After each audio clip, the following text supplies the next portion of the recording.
আমরা কিন্তু ইসলামিক ভাবে অন্য কোন ধর্মের গির্জা মন্দির এগুলাতে আমরা সহায়তা করতে পারি না। আজ এ মুসলমান হিসাবে আমার ইলম এবং আমার তাকওয়া ঠিক রাখার জন্য আমি কিন্তু যে কোনো ধরনের নন মুসলিম ব্যক্তিকে আমি সাহায্য করি, জাকাত দিচ্ছি, টাকা পয়সা দিচ্ছি, ওটা দেওয়া যায়। But again if we follow the code of conduct. Fahim Al Chowdhury একজন যুক্তরাজ্য প্রবাসী বাংলাদেশি ব্যবসায়ী, সমাজসেবক ও মানবিক ব্যক্তিত্ব। সম্প্রতি সামাজিক যোগাযোগ মাধ্যমে তার একটি বক্তব্যকে ঘিরে নতুন করে আলোচনায় এসেছেন তিনি। তবে অনেকের মতো এই আলোচনাকে তিনি কোনো রাজনৈতিক বা বিতর্কিত প্রেক্ষাপটে না দেখে বরং নিজের ধর্মীয় বিশ্বাস ও নীতির আলোকে মানব সেবার একটি অবস্থান হিসেবে ব্যাখ্যা করেছেন। ফাহিম আল চৌধুরী ট্রাস্ট এর মাধ্যমে দীর্ঘদিন ধরে শিক্ষা, চিকিৎসা ও দরিদ্র মানুষের কল্যাণে কাজ করে আসছেন।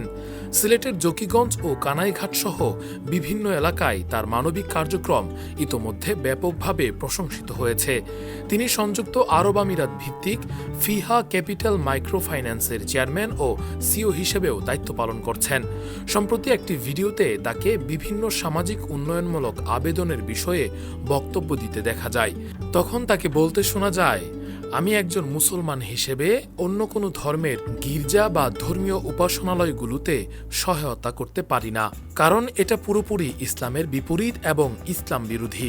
আমরা কিন্তু ইসলামিক ভাবে অন্য কোন ধর্মের গির্জা মন্দির এগুলাতে আমরা সহায়তা করতে পারি না আজ এ মুসলমান হিসাবে। কিন্তু তাদেরকে আমরা অন্য কোনোভাবে সহযোগিতা করতে পারি, যেমন রাস্তাঘাট উন্নয়ন, অসহায়দের সহযোগিতা বা তাদের অন্য কোনো যদি কোনো কিছু লাগে, আপনি এটা নোট করে রাখবেন যে আমরা অন্য কোনো কিছু যদি তাদের থাকে, যেমন রাস্তাঘাটের নির্মাণ বা তাদের কমিউনিটির উন্নয়ন, সেই ক্ষেত্রে সাহায্য করতে পারি। তাছাড়াও তিনি উল্লেখ করেন, আল্লাহর রাসূল প্রত্যেক ধর্মকে সম্মান করতে বলেছেন।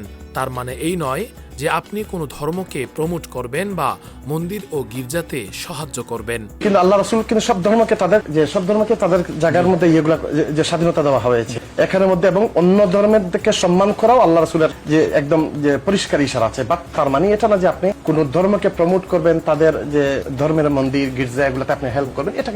এটা যেহেতু আমি একজন মুসলমান হিসেবে ধর্মীয় উপাসনালয় যেমন মন্দির বা গির্জায় সরাসরি আর্থিক সহায়তা দেওয়ার বিষয়ে তিনি তার ধর্মীয় বিশ্বাস অনুযায়ী সীমাবদ্ধতা মেনে চলেন। তবে তিনি একই সঙ্গে পরিষ্কার করেন, রাস্তাঘাট উন্নয়ন, শিক্ষা বা সাধারণ জনগণের কল্যাণমূলক কাজে তিনি সর্বদা সহযোগিতার জন্য প্রস্তুত। তিনি আরও বলেন, ইসলামে নিয়তের গুরুত্ব সর্বাধিক। এই হাদিসের আলোকে তিনি নিজের কাজকে পরিচালিত করতে চান এবং সব ধর্মের প্রতি সম্মান রেখেই মানব সেবার কাজ চালিয়ে যেতে চান।